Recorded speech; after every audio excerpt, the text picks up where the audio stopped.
Hello everyone, good morning. আমার আরও একটা নতুন ব্লগে তোমাদেরকে অনেক অনেক ওয়েলকাম। তো কেমন আছো বলো সবাই গরমে? আমি তো একটুকু ভালো নেই, যা গরম পড়েছে আমাকে দেখে বুঝতেই পারছো। একটু কোনো কাজ করতেই যাচ্ছি আর এরকম ঘেমে পুরো স্নান হয়ে যাচ্ছি। এত গরম পড়লে কি ভালো লাগে বলো? এই গরমে কাজ করতেও ইচ্ছে করে না, কিন্তু কিছু করার নেই, কাজ না করলে আর হবেও না। তো এদিকে দেখো আমি বিছানাটা গুছিয়ে নিলাম। আর আমার বর দুদিন থেকে বাড়িতে ছিল না, গিয়েছিল দীঘাতে। সেই কারণে মা এসেছিল আমাদের বাড়িতে, আর আজকে মা আবার চলে যাবে। তা আজকে সকালবেলাতেই বরমশাই বাড়ি ফিরেছে। আর এদিকে দেখো আমার পুচকু তার দিদুনের কোলে বসে দোল খাচ্ছে আর গপ্প শুনছে, আর এদিকে আমি রান্নাবান্না করছি। আর আজকে হচ্ছে বাবাও আসবে, কারণ হচ্ছে আমি ওই বাড়ি থেকে আসার পর আর যাইনি। পুচকুর মুখে প্রসাদ না হওয়া পর্যন্ত আমি আর ওই বাড়ি যেতে পারবো না। তো সেই কারণে বাবার মন খারাপ করছে, তাই পুচকুকে দেখতেও আসবে আর মাকে নিতেও আসবে। স্নান ধান করে চলে এসেছি। স্নান করে মনে হচ্ছে আরও দ্বিগুণ গরম লাগছে, আর এদিকে আমার অ্যালার্জি বেরিয়ে গিয়েছে। ও রোজ দিনের রুটিন আমার এখন অ্যালার্জি। আর এদিকে রিয়ান বাবু এসেছে, রিয়ান বাবু এসেছে ভাইয়ের সাথে দেখা করতে।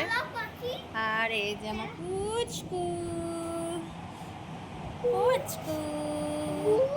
Good evening. তো দেখো যত সময় আগিয়ে আসছে আর মা বলছে যে একটু পরেই বাড়ি চলে যাব, মনটা খুব খারাপ করছে। তো যেহেতু বাবা আসতে তোমাদেরকে বললাম, তো সেই কারণে হচ্ছে বাবার আস্তে আস্তে সন্ধ্যা হয়ে যাবে, ওই কারণে যাবে রাত্রি 10টা 13 ট্রেনটায়।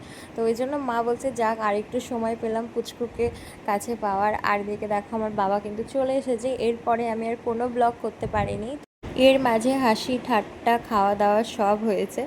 তো এখন দেখো মারা খাওয়া দাওয়া করে এখন রেডি হয়ে বেরিয়ে পড়ছে। আর আর যেহেতু মা দুদিন থেকে ছিল, সেই কারণে মনটা খুব খারাপ করছে।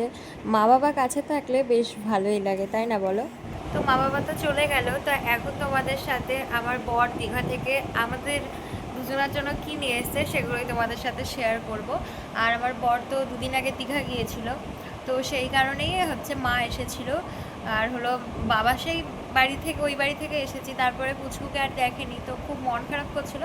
ওই জন্য বাবা এসেছিল যে মা আর বাবা একসাথে বাড়িও যাওয়া হবে আর পুচকুকে দেখাও হবে। তো চলো তোমাদের সাথে শেয়ার করি যে আমার বর আমার আর পুচকুর জন্য দীঘা থেকে কী কী নিয়ে এসেছে। প্রথমেই এই হচ্ছে অক্টোপাসটা দিয়ে শুরু করলাম। তো এই অক্টোপাসটা নিয়ে এসেছে, এটা কিন্তু দু রকম করা যায়, তোমরা জানোই যাদের যাদের আছে। তো প্রথমে দেখো পিঙ্ক কালার আর একটা হচ্ছে তুতে কালার, আর দেখতেও কিন্তু খুবই কিউট। আর অনেক দিন থেকেই ভাবতাম যে এরকম একটা অক্টোপাস নেব, কিন্তু নেব নেব করে কখনো নেওয়া হয়নি।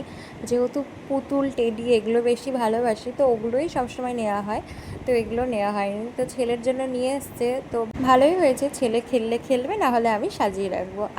আর নিয়ে এসছে এই একটা কিউটের ডিব্বা। এটাকে কি বলে জানি না, এটা চাপ মারলে কিন্তু হচ্ছে পিক পিক আওয়াজ হয়, আর এরকম কিন্তু লাইট জ্বলে। আর একটা নিয়ে এসেছে আমার জন্য ব্যাগ।